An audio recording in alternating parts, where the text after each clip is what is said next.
Assalamualaikum warahmatullahi wabarakatuh.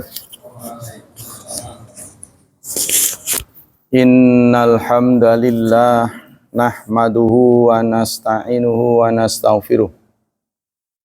Wa na'udzu billahi min syururi anfusina wa min sayyiati a'malina.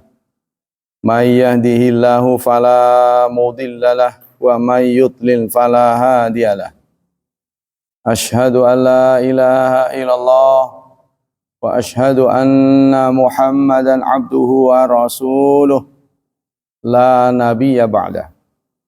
Allahumma salli wa sallim ala nabiyyina Muhammad sallallahu alaihi wasallam wa ala alihi wa sahbihi wa man sara ala najihi ila yaumiddin, amma ba'd. Ayo ikhwah, kajian akidah pagi ini masih tentang keimanan kepada Rasul, yaitu hal-hal yang berkaitan dengan keimanan pada Rasul. Ini katanya ada 8 persoalan. Persoalan pertama adalah mufadalah baina Rasul, perbedaan derajat sesama Rasul. Jadi jangankan sesama manusia, sesama Rasul saja beda-beda. Bismillahirrahmanirrahim. Al-anbiya yatafawatuna wa yatafadoluna fima bainahum fi manzilatim inda Allah Ta'ala. Nabi-nabi itu tafawut, ya, artinya berselisih derajatnya. Derajat di sisi Allah itu beda-beda. Fa'afdaluhum Rasulullah al-kiram, maka yang paling tinggi adalah Rasul-Rasul. Jadi maksudnya makhluk keseluruhan selain Allah kan makhluk. Dari makhluk-makhluk ini Allah istimewakan manusia. Allah menyatakan dalam salah satu ayatnya, walaqad karramna bani Adam. Sungguh kami telah muliakan Bani Adam. Nah, dari manusia-manusia ini dinaikkan lagi menjadi muslim. Naik derajat. Dari yang muslim ini naik lagi nabi. Ya, dari nabi-nabi ini naik lagi rasul. Nabi itu penerima wahyu. Tapi orang yang menerima wahyu belum tentu rasul. Kalau rasul ditambah kewajiban mendakwahkan. Contohnya nabi yang bukan rasul oleh para ahli akidah, di antaranya Nabi Khidir. Nabi Khidir ketika beliau mengajarkan ilmu kepada Musa, ya, salah satu alasan perbuatan yang dilihat oleh Nabi Musa mungkar, katanya itu hadza min amrillah, ini adalah perintah Allah. Ya, jadi dia bisa mengakses wahyu. Anda itu mengakses wahyu disebut nabi. Tapi nabi belum tentu diutus untuk menyampaikan. Ya, maka kalau diutus terpilih lagi menjadi rasul.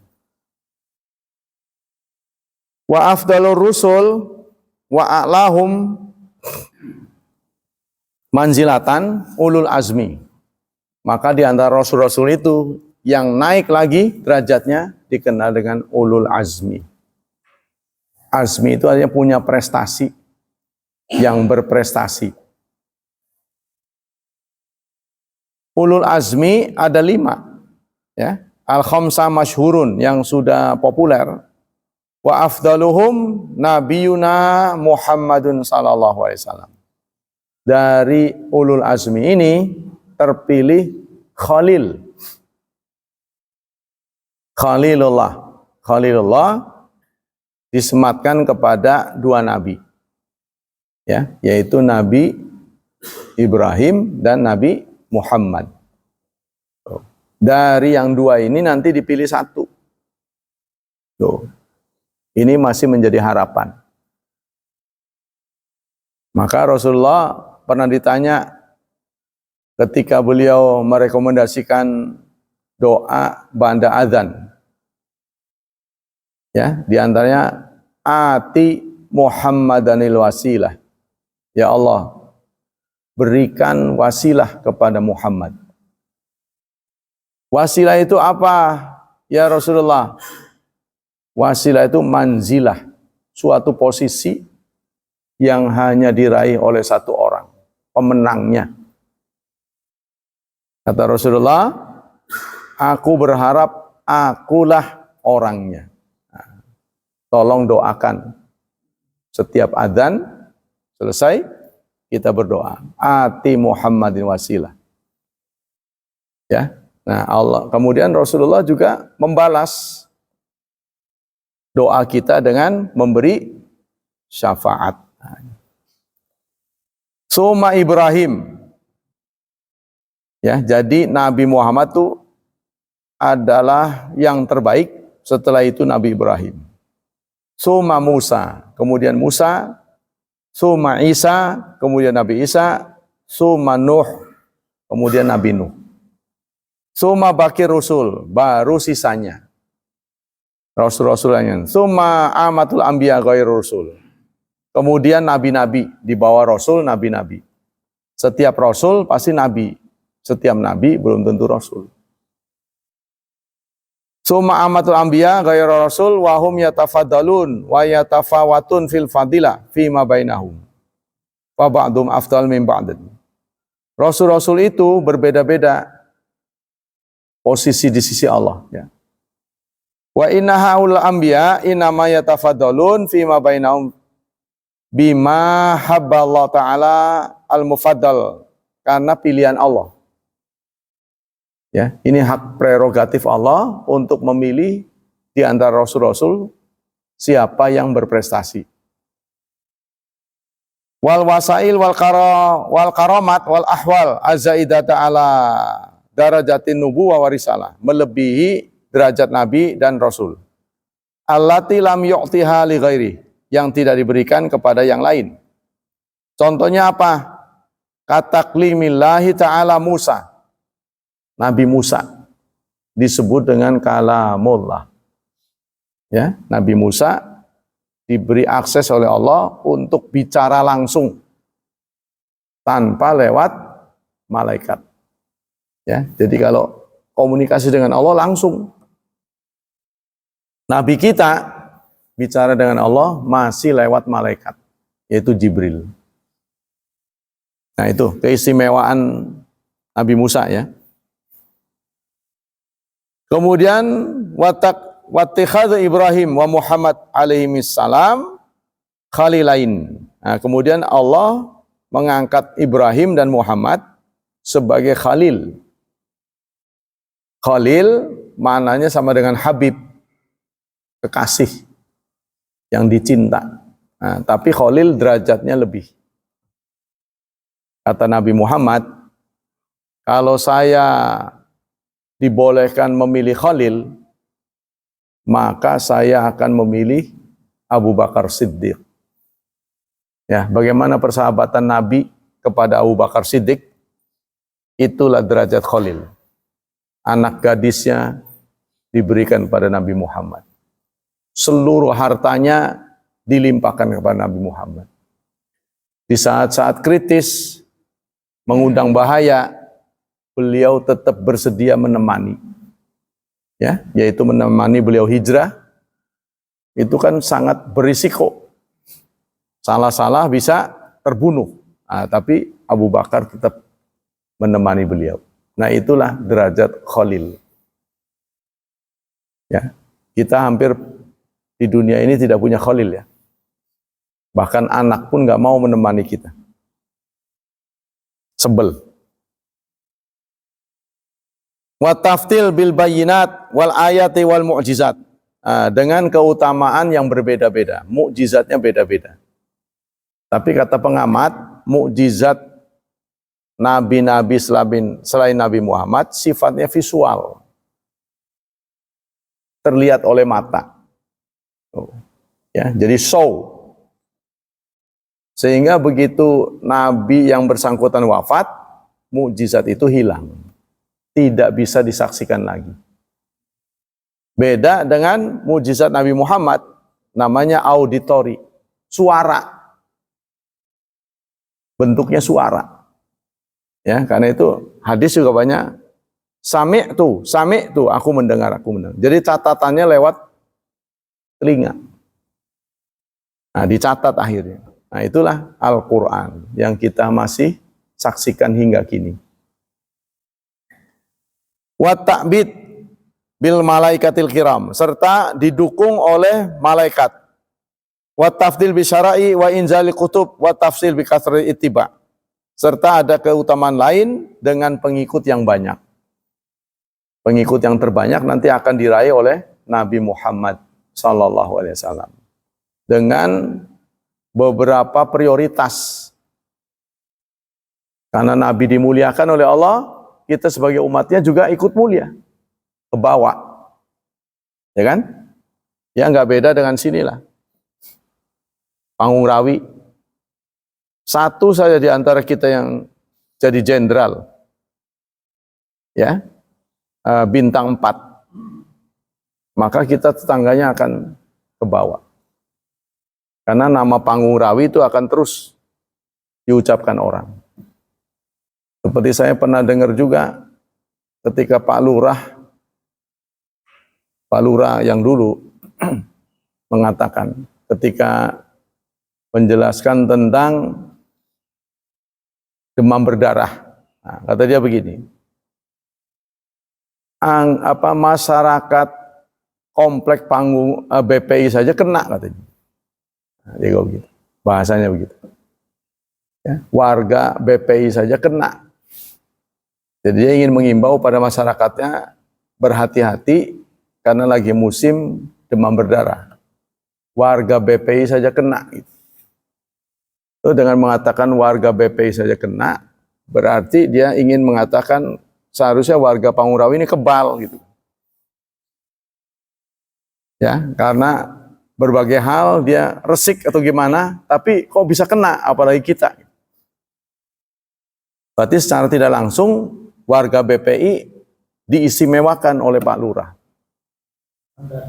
Ya, buat standar gitu Mas. Warga PPI aja kena, apalagi ente. Gitu kan? Kalau sampai nggak kena, ya warga BPI, ya begitu kan. Kalau diistimewakan. Maka kita tidak boleh berlama-lama dalam keterpurukan. Ya, generasi berikutnya ini harus populer. Harus populer. Apa enggak ria? Ya memang manusia itu harus populer. Populernya bukan masalah dunia.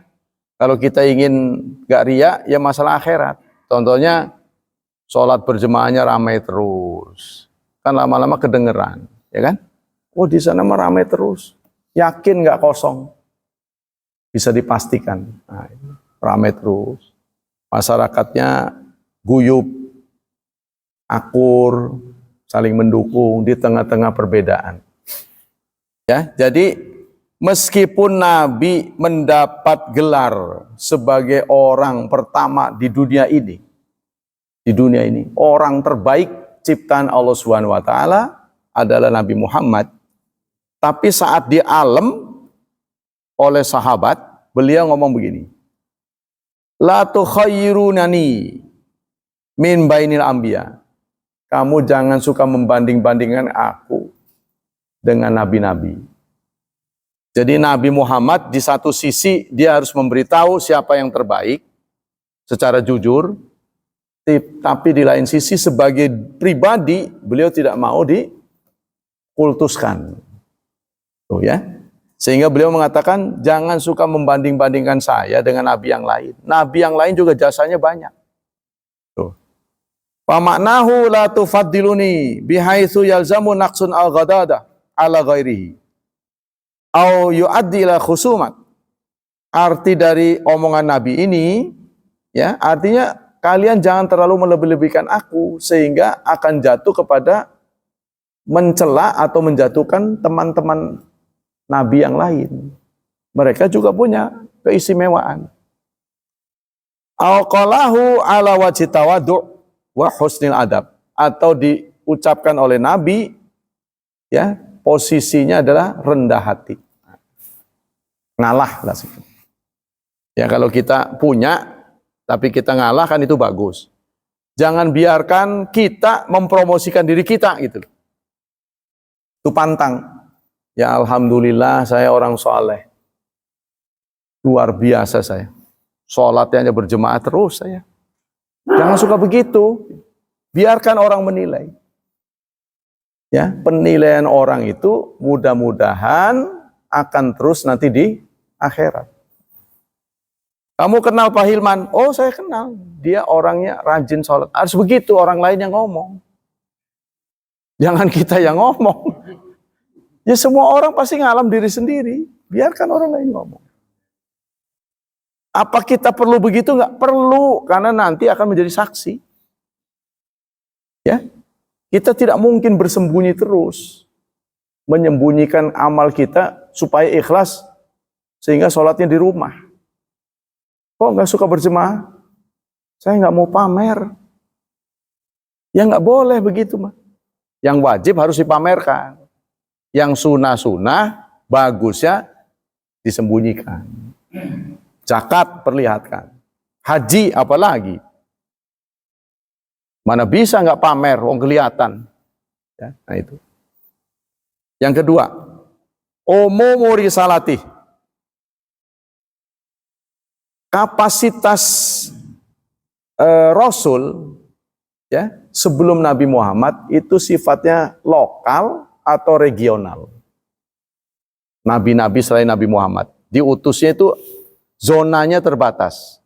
Sini sampai sini. Kadang-kadang satu daerah, kadang-kadang dua daerah.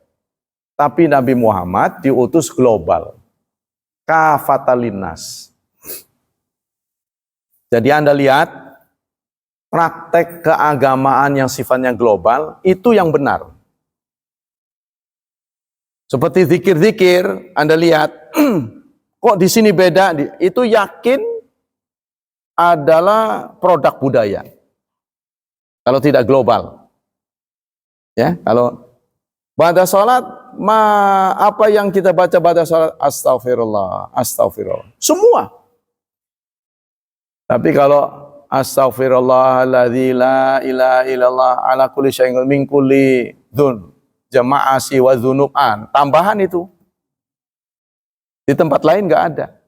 Oh, yang ada di setiap tempat, yakinlah itu ciri-ciri Islam global.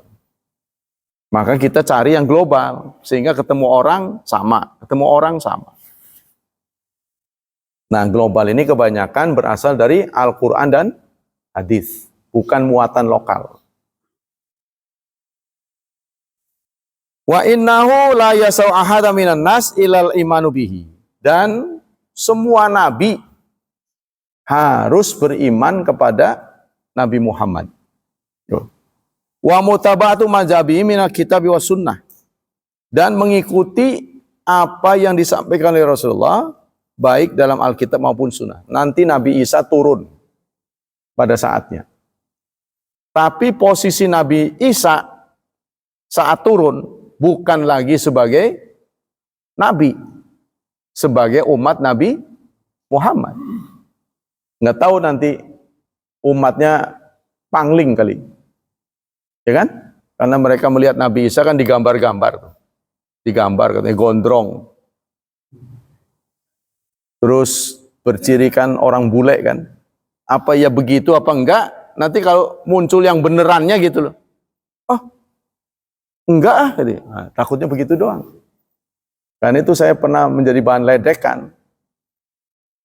Ketika saya didatangi oleh Nasrani, orang Kristen ingin berdakwah katanya. Kalau Anda menang, kata dia, saya akan Muslim. Nah, saya semangatnya begitu tuh. Karena dia berjanji kalau kalah, dia akan masuk Islam.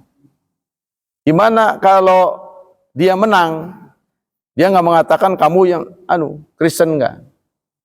Yang penting kamu pengertian sama keyakinan saya. Maklum lah gitu. Itu bahasa lain dari mengimani Kristen artinya kan. bahasa halus. Oke.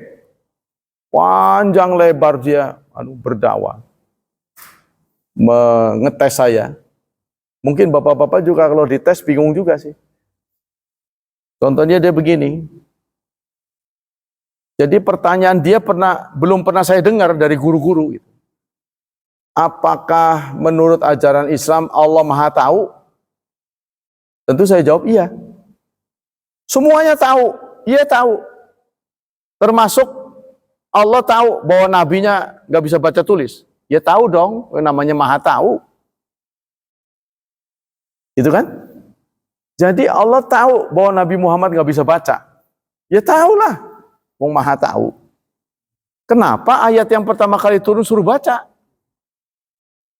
Apakah itu nggak sama dengan orang yang saya tahu orang itu nggak bisa baca? Wih, tolong sih diwacakakan, ngeledek sih remah. Begitu kan? Ya kan? Ada orang suruh baca koran, tolong sih dibacain. Udah tahu saya nggak bisa baca. Suruh baca kan ayat pertama Iqra. Nih, saya ngomong begini. Tapi tiba-tiba saya dapat inspirasi. Di hadapan pertanyaan begitu. Saya kan belum pernah diajarkan.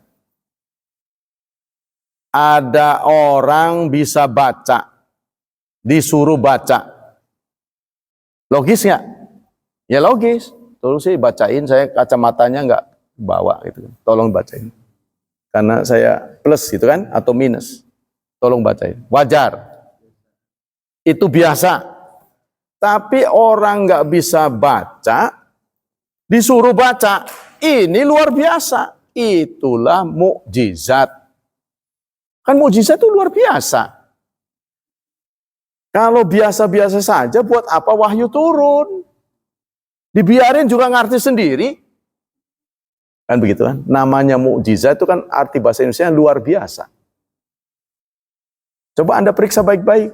Nabi Musa sudah paleng tuh di titik nadir, bingung. Di depan pantai, di belakang musuh. Apa jawaban Allah? Fadrib bi asokal bahr. Pukul tongkatmu ke laut. Dia mudeng tadi deh. Wong di belakang musuh, di depan pantai, solusinya pukul tongkat ke air. Udah paling kecepretan doang. Tuh. Itu secara biasa tadi, logika itu biasa. Ini luar biasa. Begitu dipukul tongkatnya, laut bisa diseberangi. Ya kan? Nabi Nuh bikin perahu di atas gunung. Di mana-mana nelayan bikin pasti di pantai. Ini di atas gunung. Kenapa nggak di pantai? Mau banjir. Banjir. Emang airnya nanti keluar dari mana? Dari perapian. Airnya keluar dari perapian yang biasa buat masak. Nggak wajar ini orang ini. Maka disebut gila. Nabi Nuh disebut gila. Begitu terjadi banjir, benar saja. Air itu keluar dari dalam rumah. Bukan dari luar. Karena ketika air masuk ke dalam tanah sudah jenuh, dia keluarnya bukan lagi dari luar, tapi dari dalam. Baru orang paham. Dan banyak lagi. Ya. Banyak lagi yang ditunjukkan dengan luar biasa. Nah, setelah dia nanya, ciri orang mengkristenkan orang itu nanya terus. Jarang memberi kesempatan kita yang nanya. Giliran saya mau nanya. Kamu nanya terus, saya jarang nanya. Pertanyaannya apa? Nabi Isa suku apa?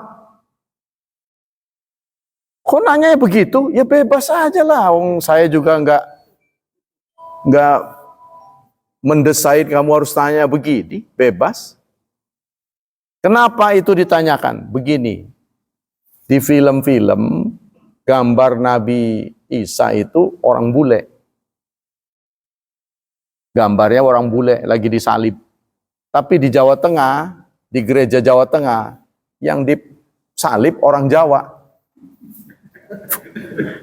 Rambutnya hitam, bukan pirang. Jadi sebenarnya Yesus itu suku apa?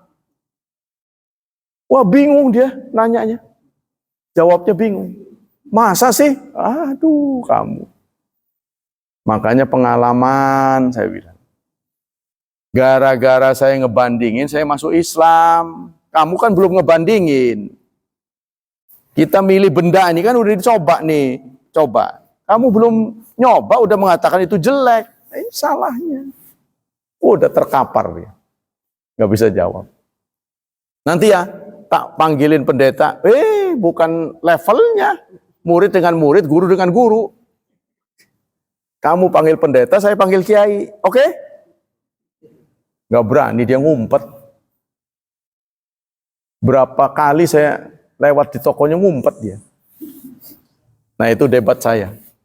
Belum lama masuk Islam tuh didatangi orang Nasrani. Kalau sekarang saya tantang malah. Saya suka diperbawa itu masih ada non-muslim kan. Kalau ada kematian saudara yang non-muslim saya datang. Saya tunggu mereka. Gak ada yang berani debat saya. Tapi kepada yang masih mu'alaf, belum lama berani dia. Ngomongnya ke situ. Saya diam aja. Saya bilang aja, kamu itu yang benar, budaknya. Budaknya yang benar. Emang kenapa? Ini nggak boleh nih, melanggar. Kok tahu? Ya saya sudah ke Thailand. Ini bid'ah ini. Kalau dalam bahasa saya bid'ah ini. Nggak sesuai dengan ajaran. Kalau di Thailand sana, orang melakukan ritual nggak boleh pakai rok.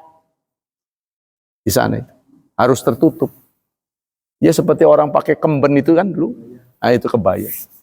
Rok nggak boleh. Apalagi pakai celana panjang. Anunya cingkrang. Wah nggak boleh. Kok begitu ya? Iya kamu belum pernah ke sana kan. Saya kasih tahu itu ajaran Buddha. Karena saya udah membanding. Yang bagus Islam saya bilang gitu.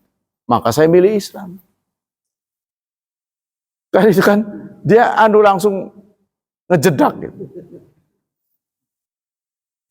Gak bisa ngomong apa-apa. Nah ini ajaran kita ini sangat bagus kan. Ya. Nah itu. Jadi ajaran Islam ini sifatnya global. Anda kalau nanti berjumpa dengan sahabat-sahabat kita, saudara-saudara kita seluruh dunia, maka kita bisa berkomunikasi. Kita pakai bahasa kita juga ngerti. Waktu ketemu dengan sebangsa dengan saya, kebetulan terbangnya kan transit di Hainan. Ngambil makanan. Dipegang malah potong makanannya. Si tukang itu, chefnya, diam aja balik. Ay, menang bae sih. Gati ke, jukute gati. Jukutaken. Ngerti dia. Sing wake. Ya ambilin banyak. Orang di belakang saya, jorokin saya ada-ada aja Ustaz. Ini komunikasi secara batin saya bilang. Keluarnya apa saja bisa diterima. Sire menang bayu ngedeleng kita negati ke. Cukup akan dia ambilin namanya. Sing wake, tambahin nama dia. Yang nyaksin orang keranggot. Pak Ustadz bisaan aja. Nah, kamu punya bahasa diem aja. Ini berlaku internasional di bahasa Jawa sini. Karena orang sini krisis. Orang sini krisis punya bahasa malu. Apalagi di daerah sana, Pulau Ampel, orang Bojonegara, anaknya sudah banyak yang nggak bisa berbahasa Jawa. Mereka malu menjadi anak orang Banten. Yang sukses mau orang Jawa, kayak Pak Mul tuh. Mungkin anaknya tetap bisa bahasa Jawa, kemana aja dibawa. Mau ke Medan, kemana aja tuh. Sopo kok ya, pasti begitu tetap dibawa. Orang Jawa sukses. Kita untuk maju tidak perlu meninggalkan budaya. Orang Jepang, tetap Jepang. Kita aja yang malu. Krisis identitas. Maka saya pernah nongkrong di rumah sakit. Orang bisik-bisik. Orang Korea nih, orang Korea. Jadi akhirnya saya mengkorea. Ditanya dia bahasa Indonesia, pura-pura nggak ngerti. Kata dia pada anaknya, kamu kan tahu tuh di sinetron kalau negor orang Korea bagaimana? Tegur dia. Dia pakai Korea. Ya. Saya ingin membahagiakan dia. Jadi banyak orang Indonesia itu malu menjadi bangsanya sendiri. Ini yang patut saya sesali. Kita nggak perlu malu. Maka saya buktikan itu. Komunikasi dengan bahasa Jawa orang ngerti. Isi aja menang baik kita gatik. Cukup akan. Ambilin. Siwake, ambilin aja. Pak Ustadz bisa komunikasi. Ini internasional. Ya, karena kita sebenarnya perasaannya sama. Saya saksikan lagi, di sebelah saya ada seorang syekh, itu yang kemarin saya cerita. Di dekatnya orang sini, orang Cilegon. Saya praktekkan nih. Kalau kamu punya teman harus negor. Assalamualaikum, pasti dia jawab. Ya kan? Bangsa apapun asal orang Islam, kalau assalamualaikum pasti jawab. Waalaikumsalam. Min ain? Dari mana? Where are you from? Oh, I'm from Iraq. Nah, kamu dari mana? Indonesia. Oh, Indonesia dia sahabat. Nah, saya cerita, itu akhirnya bersahabat. Orang ini nyaksin, pengen ngobrol. Wih, jangan. Nah, itu. Kita ngobrol apa aja. Nah, kita kembali sini. Jadi ya, itu ya. Islam ini seperti yang disampaikan oleh Rasulullah, u'titu khamsan lam yu'tanu ahadu minal anbiya. Aku diberi 5, tidak pernah diberikan kepada nabi-nabi sebelumnya. Jadi nabi ini dimanja. Karena nabi kita derajatnya tinggi, kita selaku umatnya ikut ke bawah. Maka sebagai ungkapan terima kasih, kita diminta banyak membaca sholawat. Bayangkan saudara, Allah menyatakan innallaha wa malaikatahu yusholluna 'alan nabi. Sesungguhnya Allah dan malaikat berselawat pada nabi. Kalau kita berselawat pada nabi kan Allahumma sholli ala Muhammad wa ala ali Muhammad. Lalu para pakar bertanya, bagaimana ya Allah berselawat pada nabi? Kalau kita kan Allahumma sholli ala Muhammad. Allah itu bagaimana? Ada yang mengatakan menurunkan rahmat. Itu kan? Anda pernah dengar kan? Nah, kalau mengatakan Allah berselawat pada Nabi ini menurunkan rahmat, itu namanya takwil. Pembelokan. Karena berselawat ya Allahumma sholli ala Muhammad. Aslinya. Sehingga ada yang menafsirkan Allah sendiri mengucapkan Allahumma sholli ala Muhammad. Sama dengan begini. Nabi Muhammad kalau tasyahud bagaimana tuh? Kalau kita kan assalamualaikum ayuhan nabi. Salam padamu wahai nabi. Nah sekarang nabi sendiri. Nah, gimana dia? Kan nabi yang dimaksud di situ kan beliau, ya kan? Kalau kita wajar, salam kepadamu wahai sang nabi. Sekarang nabinya sendiri kan sholat. Ya tetap begitu dia. Dia tetap begitu. Ya kan? Sama dengan begini, kalau Pak Hilman anaknya jadi presiden. Anak Pak Hilman jadi presiden. Saat Pak Hilman pidato, menyebut anaknya siapa? Ya Bapak Presiden. Ya kan? Tidak bisa, anakku nggak bisa. Kecuali di rumah ya. Kalau di rumah baru anakku. Contohnya namanya Muslim. Si Muslim, Muslim gitu. Tapi saat di publik, seseorang mengucapkan ya kepada Bapak Presiden Muslim, padahal anak kita. Anda tidak dibenarkan kalau dia direktur, sebut direktur. Kepada Bapak Direktur Utama, padahal anak kita. Saya juga begitu kepada murid yang mulia. Enggak apa-apa sih. Anggap aja mulia itu nama. Al-Muhtaram wal-Mukarram. Nah, itu. Yang mulia siapa? Walaupun dia murid saya. Enggak ada masalah. Kita panggil murid kita Ustadz, Ustadz nggak apa-apa. Sebab kalau kita panggil Ustadz, nanti dia manggil Ustadz lebih baik daripada kita panggil. Begitu ya. Jadi kita kalau memuliakan orang, orang akan memuliakan kita. Jangan mentang-mentang kita di atasnya. Nah, begitu juga Nabi. Nabi tidak merasa beliau tinggi, padahal derajatnya tinggi. Bayangkan saja, banyak perbuatan yang Allah suruh pada kita, tapi Allah sendiri tidak mengerjakan. Contohnya zakat, puasa, apa Allah puasa. Tapi ketika berselawat, Nabi sendiri Allah sendiri berselawat. Innallaha wa malaikatahu. Allah dan malaikatnya berselawat pada Nabi. Bayangkan, kurang apa tingginya Nabi Muhammad. Makanya saking tingginya, kadang-kadang umatnya salah tafsir. Tuh, menghormati beliau, melupakan kewajiban. Tuh, dekat Maulid nih. Ya, merayakan Maulid, melupakan sholat wajib. Bikin panjang sampai jauh malam, subuhnya tepar, pada nggak sholat.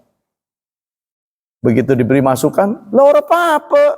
Tuh, wajar. Allah gak weruh. Susah urusannya begitu. Tapi ada juga yang keliwatan, saudara.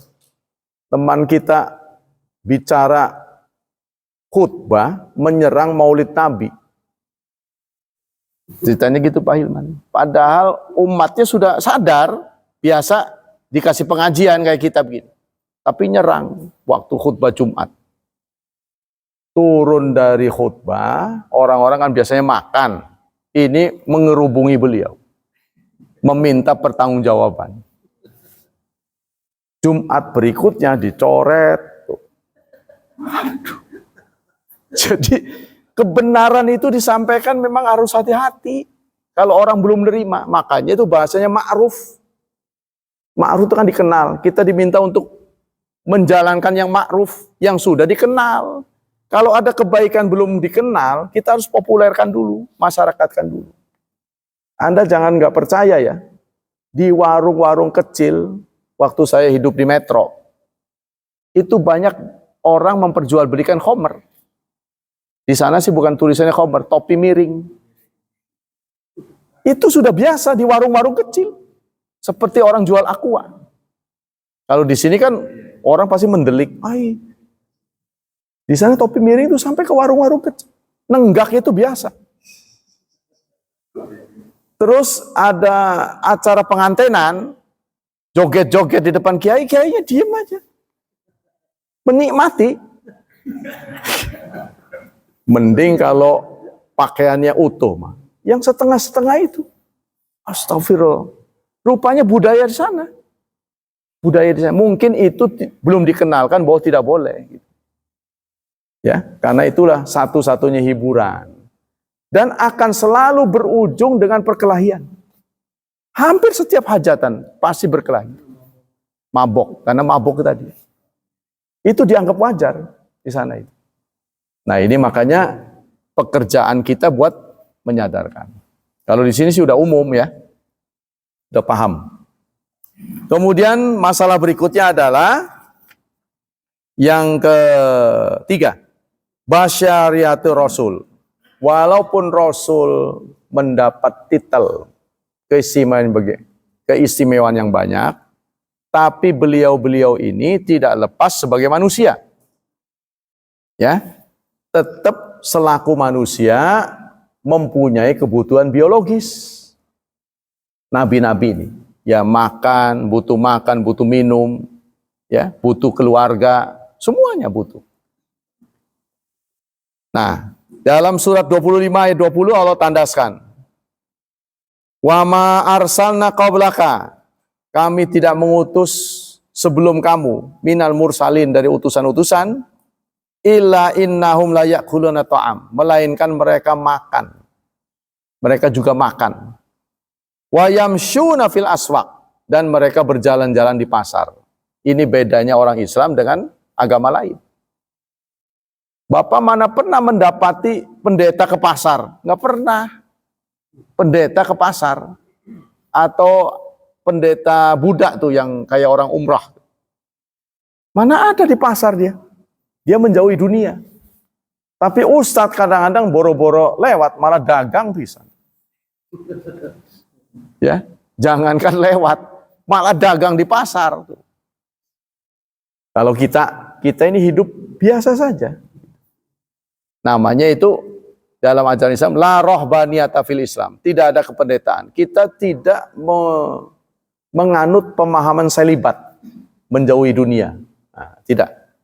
Kita tetap di dunia. Justru harapan kita dunia baik, akhirat baik, nggak pernah menangi masuk neraka. Itulah ya yang Allah sampaikan dalam doa, Rabbana atina fid dunya hasanah wa fil akhirati hasanah wa qina adzabannar. Doa ini adalah doa yang paling banyak diucapkan oleh orang yang tawaf. Ya kan? Doa ini yang betul-betul maksur, recommended dari Rasulullah. Karena memang harapan puncak kita itu baik indah di dunia, indah di dunia dan di akhirat, dan tidak pernah menangi masuk neraka. Yang diminta bukan masuk surga, tapi jangan pernah menangi masuk neraka. Sebab orang nggak pernah masuk neraka masih ke surga. Tapi orang masuk ke surga belum tentu nggak merasakan neraka. Karena masuk waiting list tadi. Orang Islam semua masuk surga. Satu dengan lain bedanya apa? Waktu. Nah selama menunggu itu nggak enaknya di sono. Maka kita minta dalam doa itu idealnya di dunia indah, di akhirat indah, nggak pernah pengalaman masuk neraka. Itu yang idealnya. Maka dikenal dengan doa sapu jagat. Anda jangan sebut sapu jagat pada bangsa lain. Apa doa yang suka diucapkan? Sapu jagat. Ya nggak kenal. Orang sana nggak kenal. Itu penamaan dari orang Indonesia. Karena semuanya dapat.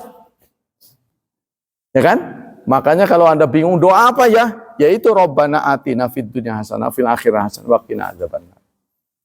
Nah, itu ya. Jadi meskipun mereka itu nabi, ini tidak berarti mereka kehilangan kemanusiaannya. Mereka tetap ada marahnya, ya kan? Tetap ada tertawanya. Nah, siapa tipe nabi yang pemarah? Nabi Yunus. Saking greget, umatnya susah diomongi, pergi dia. Belum dapat izin dari Allah, pergi. Maka dihukum oleh Allah, ditelan ikan. Ya kan? Nabi Musa didatangi malaikat maut. Mungkin lagi sibuk atau gimana, tempeleng Nabi. Malaikatnya sampai nyoplok matanya. Tuh. Itu bedanya malaikat datang kepada kita dan kepada Nabi. Kalau kita waktunya sudah habis, nggak ngomong dulu. Mau lagi berdiri, mau lagi duduk, udah ngegelepak langsung. Tapi kalau kepada Nabi, ada nego dulu. Mau sekarang, tuh, kira-kira kalau Anda diperlakukan kayak Nabi, ngomongnya gimana tuh? Lagi sendirian, Pak, mau sekarang? Kira-kira jawabnya apa? Oke lah Anda diperlakukan kayak Nabi, mau sekarang, lagi sendirian nih. Apalagi kalau lagi dalam kesibukan. Ya, lagi bersepeda, sekarang tah, waduh, kagol. Kan gitu. Kita tidak pernah memberi kesempatan untuk kematian. Ya, nah itulah. Kemudian selanjutnya, yang keempat, ulul azmi. Laqad istafa Allah Ta'ala min baini ibadihi rusulan kiraman ja'alahu wasaita fi iblaghid li khalqi wa ibadi fabalaghu risalata rabbihim atama ablagh wa akmala. Dari sekian nabi-nabi yang berprestasi oleh Allah diangkat 5. Ya. Yaitu siapa? Nabi Nuh. Nah itu kalau peringkatnya itu Nabi Muhammad, Ibrahim, Musa, Isa, Nuh. ini punya prestasi yang masing-masing. Ya, Nabi Nuh yang paling menderita ya, tapi mendapat peringkat terakhir. Dia berdakwah 950 tahun, yang berhasil direkrut cuma 40. Gara-gara kesalahan doa, katanya, kata para ulama, anaknya menjadi korban. Saking panasnya, ya, beliau berdoa, Rabbila tazar alal ardi minal kafirina dayyara. Ya Tuhan, jangan kau biarkan ada satu orang kafir pun hidup di dunia ini. Padahal dengan ketiadaan orang kafir, otomatis orang Islam nggak ada. Keberadaan orang Islam diakui karena ada orang kafir. Mari kita merujuk ke dunia selain manusia. Kerbau, nggak ada yang Islam. Mana ada kerbau muslim? Sekaligus tidak ada kerbau kafir. Di dunia manusia, ada yang muslim, ada yang kafir. Jadi, orang kafir itu penyeimbang kita. Ada terang, ada gelap. Ya kan? Jadi kita bersyukur pada Allah, bisa saja kita ditakdirkan oleh Allah menjadi komunitas mereka. Tapi Allah memilih kita menjadi muslim. Itu syukur yang kita tidak ada habisnya. Nah, kemudian yang kelima, ada adadul muslimina fil Qur'anil Karim. Adadul musammayina, ada musamminhum fil Qur'an, jumlah nabi yang disebut dalam Al-Qur'an masuk list 25. Tapi bukan berarti jumlah seluruhnya 25. Ya. Kenapa dimasukkan list? Berarti mereka berprestasi. Ada di antara nabi yang ditulis itu, kita tidak dengar kisahnya. Artinya, perjuangannya seperti apa gitu. Yang paling banyak disebut Musa. Ya kan? Nah, kemudian Ibrahim, itu paling banyak. Zakaria ada disebut, tapi jarang. Ismail, anak Nabi Ibrahim, apa yang pernah dikerjain sama dia? Sehingga menjadi nabi yang masuk dalam list. Jasanya apa? Nah, nggak terlalu banyak. Nah, kemudian yang lain-lain. Ada yang disebut banyak, ada yang enggak. Wahum Adam wa Nuh wa Idris. Nah, Idris apa lagi nih? Apa yang pernah dilakukan Idris? Wa kullum minas salihin. Nah, disebut begitu. Wahud, Nabi Hud, Soleh, ada ini. Ibrahim, Soleh kan ada ontanya ya. Nabi Ibrahim, Ismail, Ishak, Yakub, Yusuf. Nah, Yusuf ada kisahnya. Nabi Lut, Syuaib, Yunus, Musa, Harun, Ilyas. Nah, Ilyas. Pernah nggak dengar apa sepak terjang Ilyas? Ya. Kemudian Zakaria, Yahya, Yasa. Kalau di sana Yasuk ya.